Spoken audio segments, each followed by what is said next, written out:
We are heading into the final stretch. The most comprehensive tutorial on panoramic landscape photography is nearing its end. Today we'll compile all the previous knowledge and add what? Exposure bracketing, of course.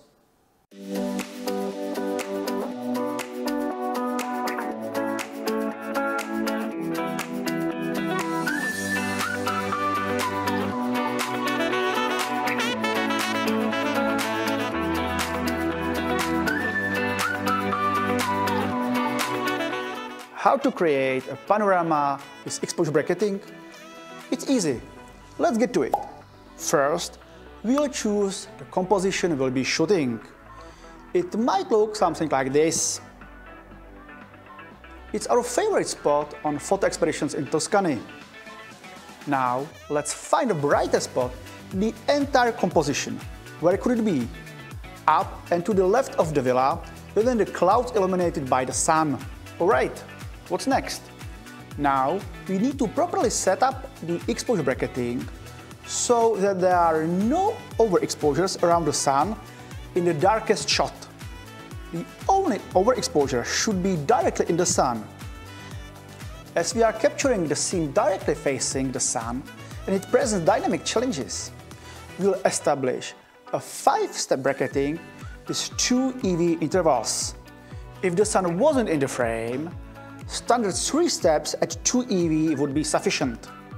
Let's also check that we have the bracketing order set from the darkest to the brightest in the menu. Firstly, we need to solve the most exposure demanding area of the whole photograph. And that is the brightest spot in the entire panorama. If this spot still remains overexposed, even in the darkest shot, then our exposure bracketing is set incorrectly. Be careful about this. Just as a reminder, on Nikon cameras, we see the exposure that we have set as the first one, that is, the darkest one.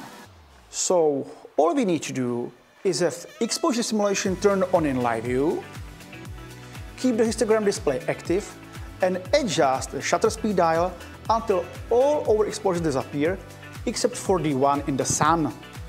Canon and Sony always display a neutral exposure. To see the darkest exposure, we need to half press the shutter button. Then the display darkens, providing us the preview of the underexposed outcome. Additionally, Sony has a highlight warning indicator directly on the live view in the form of zebra patterns. So all we need to do is adjust the shutter speed dial until the zebras disappear, and we are done. And since repetition is the mother of learning, let's demonstrate it practically once again.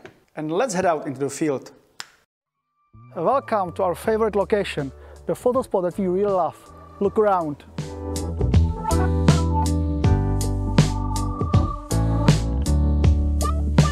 We'll decide whether to set up a 3-step or 5-step exposure bracketing, and then we'll point the camera at the brightest spot of the entire panorama, so as the sky over there. And now we adjust the exposure time until there are no overexposures. Zebra or live histogram is a great help. With this process, we have the darkest shot without any overexposures in the highlights. That was our goal. So now we know how to deal with the brightest spot. But what about the darkest? For the darkest spot in the entire panorama, we, on the contrary, capture the brightest shot. We are not concerned if, for example, 80% of it is overexposed. We are only interested in whether the shadows are properly exposed. As we have already mentioned, the shadows should always be dark, but they should never be just black areas without details. Is it required to take test shots to determine if the shadows are well exposed? It's not necessary if we follow the previous procedure and recall one of the rules. If we are shooting directly into the sun, we set up exposure bracketing with 5 steps at 2 EV. If the sun is behind us or to the side, 3 steps at 2 EV are enough. So how do we capture a panorama with exposure bracketing? it's very similar to capturing a panorama without exposure bracketing. We select the first segment within the entire composition and the direction in which we'll shoot. Most often we shoot from left to right, but we always remember the rule that we shoot again the direction of movement. So if the clouds are moving quickly across the sky from left to right, we'll shoot in the opposite direction, that is from right to left. Now we simply expose 3 times or 5 times depending on the number of bracketing steps. Only then we recompose to the following segment with about 25% overlap and repeat the process. Again, we expose 3 times or 5 times and only then move to the next segment. If we are shooting a multi-row panorama, after completing 1 row, we tilt the camera down or up and continue shooting. This time, however, in the opposite direction. We continue like this until we complete desired composition. We must not forget to add extra segments to the side for perspective when adding more rows. If you want to learn more about this topic, check out our previous videos on panoramic photography, where we delve into perspective issues more thoroughly. And here is a tip. Pressing the cable release 3 or even 5 times every time isn't very comfortable. Therefore, we recommend activating the self-timer with a 2-second delay and letting the camera expose all the photos with just 1 press. Let's head back out into the field. Let's check if there's any movement within the composition. Most commonly, it's flying clouds. Based on that, we can decide whether to shoot from left to the right or vice versa. We always have to shoot against the movement. The wind is blowing this way, so we are shooting against the movement. We aim the camera to the first segment. One tip: do not start your composition at the exact edge. Move the camera a bit further to give it some space. So, let's do it. We have the self-timer on. Let's press the shutter and the camera will take all 3 pictures. Done. Now let's move to the next segment and keep about 25% overlap. Repeat this again and again for the whole row.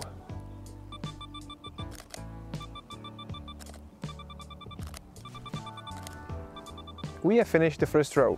Now we have to tilt the camera down for a second row and make sure again there's overlap about 25%. Before we start shooting, we must move the camera 1 more field just to make sure that perspective will not distort our picture. And now let's just repeat the whole process again to the other side.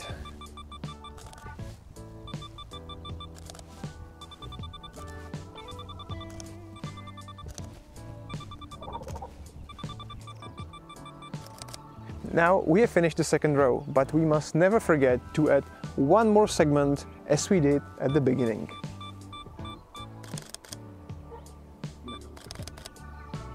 Done.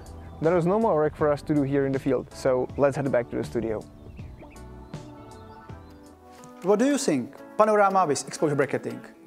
Surely many photographers were afraid of the complexity of it, and yet it's actually quite simple. What do you think?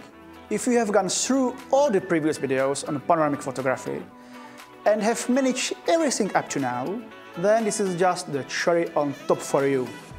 If you followed our tutorial, let us know how did it go. Did we miss anything?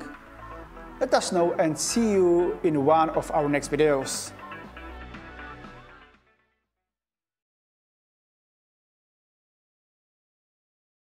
By the way, have you heard that you can join us on our exclusive photography expeditions to Lofoten and Iceland? If you want to know more, check the link below.